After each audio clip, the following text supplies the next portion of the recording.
Okay sir, ಅದು final recording ಟೈಮಲ್ಲಿ ಕೆಲವೊಬ್ಬರನ್ನ ಮಾತ್ರ ನೀವು ಒಳಗಡೆ, ಅಂದರೆ ಅಲ್ಲಿ ಕಂಟೆಸ್ಟೆಂಟ್ಸ್ ಯಾರಿದ್ರು ಸೊ ಅವ್ರ ಫ್ಯಾಮಿಲಿಯವ್ರು ಮಾತ್ರ ಒಳಗಡೆ ಇದ್ರು, ಮತ್ತು ಅವ್ರ ಯಾರು ಫ್ಯಾನ್ಸ್ ಅಂದರೆ ಸಾರ್ವಜನಿಕರಿಗೆ ಯಾರಿಗೂ ಪ್ರವೇಶ ಇರಲಿಲ್ಲ ಆಡಿಯನ್ಸಿಗೆ, ಮತ್ತು ಇನ್ನೂ ಕೆಲವೊಂದು ಕ್ರಮಗಳನ್ನ ಕೈಗೊಂಡಿದ್ರಿ ಅಂತ ಹೇಳಿದ್ರು. ಸೊ ಯಾವ ರೀತಿ ಒಂದು ಸ್ಟೇಜ್ ಬೈ ಸ್ಟೇಜ್ ಹೇಳೋದ್ರೆ ಯಾವ ರೀತಿ? ಇಲ್ಲ ಅಂದರೆ ಇದರಲ್ಲಿರೋದು ಒಂದೇ ವಿಷಯ ಏನಂದರೆ, ನೀವು ಎಷ್ಟು ಜನರಿಗೆ ಶೂಟಿಂಗ್ನಲ್ಲಿ ಭಾಗವಹಿಸೋದಕ್ಕೆ ಅವಕಾಶ ಕೊಡ್ತೀರೋ ಅಷ್ಟರ ಮಟ್ಟಿಗೆ ನೀವು ರಿಸ್ಕಲ್ಲಿ ಇದ್ದಿರ್ತೀರಿ. ಸೊ ಆ ದೃಷ್ಟಿಯಿಂದ ನೋಡಿದಾಗ ನಾವು ಆದಷ್ಟು ಕಡಿಮೆ ಜನರನ್ನು ಶೂಟಿಂಗ್ ಫ್ಲೋರಿಗೆ ಕರ್ಕೊಂಡು ಹೋಗೋಣ ಅಂತ ತೀರ್ಮಾನ ಮಾಡಿದ್ವಿ. ಮತ್ತು ಯಾರೆಲ್ಲ ಶೂಟಿಂಗ್ ಫ್ಲೋರಲ್ಲಿ ಇದ್ರೋ, ಯಾರೆಲ್ಲ ಚಿತ್ರೀಕರಣ ಸಂದರ್ಭದಲ್ಲಿ ಅಲ್ಲಿ ಉಪಸ್ಥಿತರಿದ್ರೋ ಅವರಿಂದ ಎಲ್ಲರಿಂದನೂ ಮೊಬೈಲನ್ನು ನಾವು ಎತ್ಕೊಂಡಿದ್ವಿ.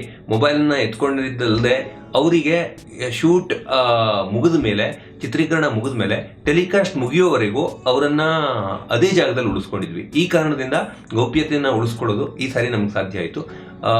ಕಳೆದ ಸಾರಿ ಇದು ನಾವು ಈ ರೀತಿ ಹೋಗಿರಲಿಲ್ಲ, ಹಾಗಾಗಿ ಅದು ಸಾಧ್ಯ ಆಗಿರಲಿಲ್ಲ.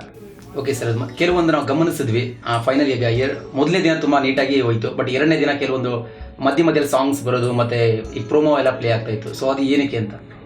ಇಲ್ಲ ಅಂದರೆ ಇದು 8 ರಿಂದ 9 ಗಂಟೆ ಹೊತ್ತಿಗೆ ಶೂಟಿಂಗ್ ನಡೀತಾ ಇತ್ತು. ಶೂಟಿಂಗ್ ನಡೆದ ಆದಮೇಲೆ ಅದನ್ನು ಎಡಿಟ್ ಮಾಡಿ ಕಳಿಸುವ ಹಂತದಲ್ಲಿ ಅನೇಕ ವಿಷಯಗಳಿರುತ್ತೆ.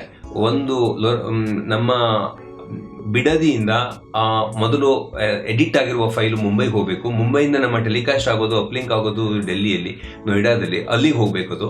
ಅಲ್ಲಿಂದ ಅದು ಟೆಲಿಕಾಸ್ಟ್ ಆಗಬೇಕು. ಈ ಹಂತದಲ್ಲಿ ಫೈಲ್ ಕರಪ್ಟ್ ಆಗುತ್ತೆ ಕೆಲವು ಸಾರಿ. ಈ ಹಂತದಲ್ಲಿ ನಮಗೆ ಅನೇಕ ಟೆಕ್ನಿಕಲ್ ತೊಂದರೆಗಳು ಇರುತ್ತೆ. ಕೆಲವು ಸಾರಿ ಇಂಟರ್ನೆಟ್ ಲೈನ್ ಡೌನ್ ಇರುತ್ತೆ. ಈ ಥರದ ಸಮಸ್ಯೆಗಳು, ಸವಾಲುಗಳು ಖಂಡಿತವಾಗಿ ನಮ್ಮ ಎದುರುಗಡೆ ಇರುತ್ತೆ. ಆ ಥರ ಅಂದರೆ ಫೈಲ್ ಕರಪ್ಟ್ ಆಗಿ ನಾನು ಇನ್ನೊಂದು ಸಾರಿ ಕಳಿಸ್ಬೇಕಾದ ಸಂದರ್ಭ 2 ಸಾರಿ ಬಂತು ಆವತ್ತು. ಆದರೆ ಆ ಕಾರಣಕ್ಕೆ ಆ 10 ನಿಮಿಷವನ್ನು ನಾವು ಸಾಂಗ್ಗಳ ಮೂಲಕ, ಪ್ರೋಮೋಗಳ ಮೂಲಕ ಅಡ್ಜಸ್ಟ್ ಮಾಡಬೇಕಾದ ಅನಿವಾರ್ಯತೆ ಉಂಟಾಯಿತು. ಸಣ್ಣ ಮಟ್ಟದಲ್ಲಿ ವೀಕ್ಷಕರಿಗೆ ಇದರಿಂದ ಕಿರಿಕಿರಿ ಆಗಿರ್ಬೋದು, ಆದರೆ ಇದನ್ನು ಅವಾಯ್ಡ್ ಮಾಡೋದು ನಮಗೆ ಸಾಧ್ಯ ಆಗಲಿಲ್ಲ. ಯಾಕೆಂದರೆ ಇದು ನಮ್ಮ ಕೈಯಲ್ಲೂ ಇರಲಿಲ್ಲ. ಟೆಕ್ನಿಕಲಿ ಫೈಲೇ ಕರಪ್ಟ್ ಆದಾಗ ಅದನ್ನು ಹೊಸದಾಗಿ ಕಳಿಸಲೇಬೇಕಾದ ಅನಿವಾರ್ಯತೆ ಇತ್ತು. ಮತ್ತು ಅದಕ್ಕೆ 8-10 ನಿಮಿಷಗಳನ್ನು ತಗೊಳುತ್ತೆ. ಅದನ್ನು ಎಷ್ಟೇ ಪ್ರಯತ್ನ ಮಾಡಿದ್ರು ಅದನ್ನು ಕಡಿಮೆ ಮಾಡೋಕ್ಕೆ ಸಾಧ್ಯ ಆಗಲಿಲ್ಲ.